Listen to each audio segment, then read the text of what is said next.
Hey ladies, ever been with people or online trying to tell you that you're not a queen because of some kind of image they think of you as a queen? Let's see, can I give an example? Well, for one, they're holding an image of what a queen is supposed to be like, supposed to behave like, yada yada. It's mostly authentic, and to be quite honest, most cannot handle the queen energy. She will call you out on your shit, and if you cannot handle it, she will tell you that you're unfit to be queen. And you will make a bunch of things up to keep this narrative that you have, not seeing what the queen is really showing you. And the queen is very in touch with source energy. So once you keep denouncing the queen as who she is in her authenticity, you are not being able to handle her energy whatsoever.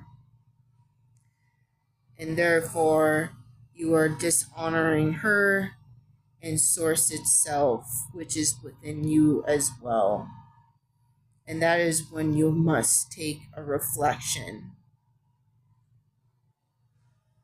You can be aggressive as long as you want, but no, that is the ego, the pain body, a place of disempowerment. Us queens always usher the kings to step in their power, to step in more love, to step in deeper understanding, and to not be offended by what the queen says. He's pretends to be more, not pretends, he is more curious about what she is saying, because what she is saying has more depth than the surface level words that you are fixated on. So never, ever, ever in your own reality, ever allow a man to disempower you by saying you are not a queen. That is them coming from a place of feeling small and in victimization, and something about they're not wanting to accept within themselves. Nothing to do with you. Nothing to do with you at all. Even if they make it seem like it's everything to do with you. Sadly, it is not. It is their own internal process that they need to look at and address and see. And you will see the weaknesses that they display once you start giving them deep insight, and they basically say that they're too stressed or they can't handle it. That's when you that's where you see their weakness, that they have their threshold where they're refusing to go any further than that. And then they get frustrated at that and take it out on others because it makes them feel better about the position that they keep putting themselves in. It is really sad and not very smart of them, but they're unconscious and very stubborn. I believe like the stubbornness is what makes them not very smart. We can all do stupid things, so what? But like the moment your intelligence, you insult my intelligence, you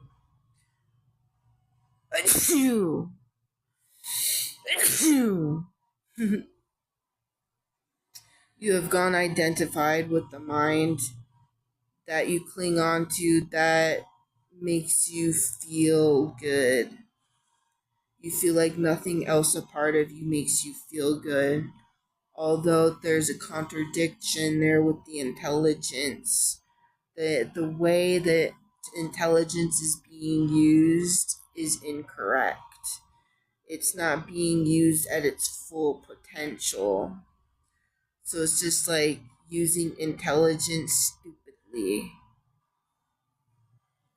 So many ways to explain that. But yeah, there's a lot of people who can't even have the capacity to understand half the words I'm saying. And yet they like to say that they have high standards and want a queen. I don't think they're understanding. They might be fixated on a reality that the queen is dainty and she's only does things these ways. She doesn't reveal your shadow. She doesn't have you step up in your divine masculine, and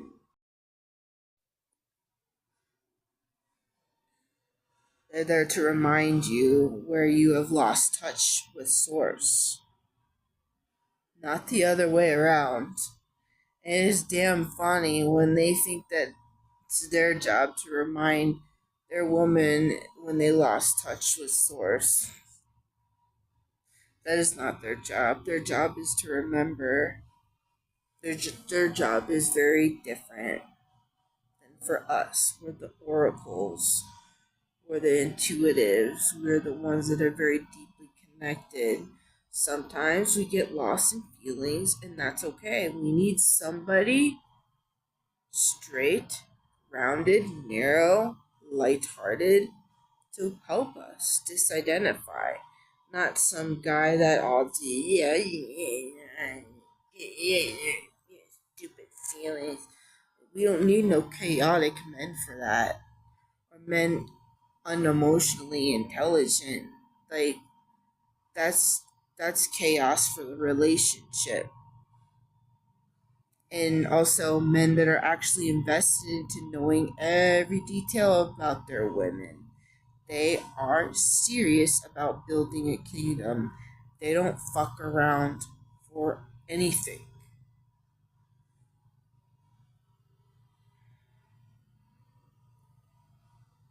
And they don't spend their time trying to knock their queen down, knock her down a peg, or threaten that, well, I can make you sound stupid, or I could tell you you have some stupid things about you. It's like, that's what little boys do. That's what hurt people do. It's a game to them. It's not integration. It's not taking responsibility or integrity. So what will you choose? Being a fragile little boy, fantasizing about having this queen but never really having her because of the way you treat her? Or you step into your king era and you just keep going.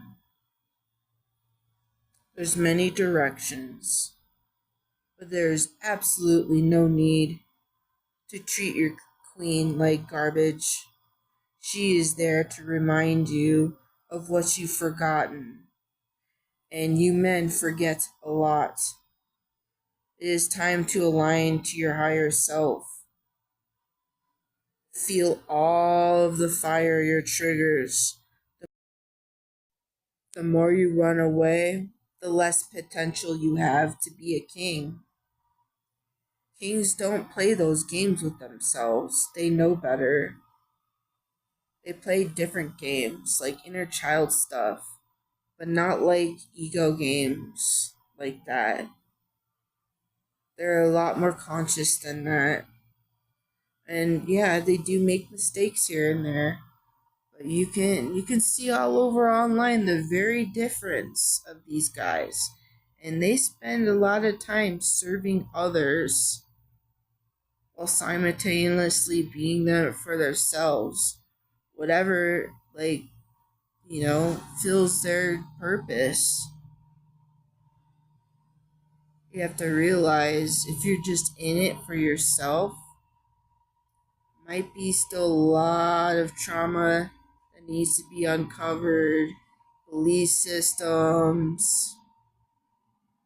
Does it mean give up? No, it means time to go isolate. If people around you, you're refusing to listen to the healing, go on your own journey and heal yourself. Work on them until you're ready for somebody. Right now, if you're treating any queen this way, you're not ready. The queen is ready. Stop telling her she's not a queen.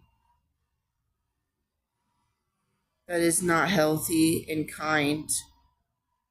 You're trying to de-manifest her creation that she worked so hard for out of what, your wounds? That's just sad.